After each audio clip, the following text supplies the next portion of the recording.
കൊതിപ്പിക്കല്ലേ ഭഗവാനെ. അയ്യോ ഒന്നും പറ്റിയതല്ല, ഇത് പുതിയ സ്റ്റൈലാ. പുതിയ ഫ്ലാഷ്. ഇപ്പോഴത്തെ പിള്ളേരുടെ ഓരോരോ കാര്യങ്ങള് കൊള്ളാവിടെ മക്കളെ.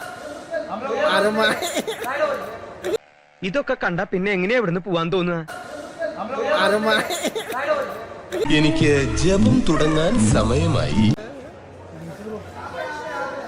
മേലിൽ ഇമാതിരി ഡ്രസ് ഇട്ടുകൊണ്ട് വന്ന് മറ്റുള്ളവരുടെ സേഫ്റ്റി വാൽവ് തകർക്കരുത്. Please go. നീ ഒന്നും പെണ്ണുങ്ങളെ കണ്ടിട്ടില്ലടാ? ഇതുപോലൊരു മുതലിനെ ഞാൻ ആദ്യമായിട്ട് കാണുന്നത്. നല്ല ബോഡി ഷേപ്പ്.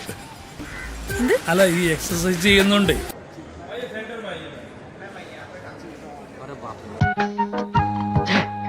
നീ ഇങ്ങനെ സങ്കല്പിച്ച് ഓരോന്നും വിളക്കെ പിടിച്ച് സുഖിച്ചിരുന്നോടാ.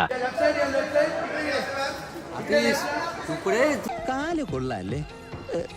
അല്ല തരക്കേടില്ല. പതുക്കെ പതുക്കെ എയർ പിടിക്കില്ലേ, ബനിയം പൊട്ടും. പതുക്കെ പതുക്കെ. അവിടെ എവിടെ എത്താത്ത 1.5 മുഴം തുണിയും ചുറ്റിക്കൊണ്ട് നാട് നീളം ഇറങ്ങിക്കോളും.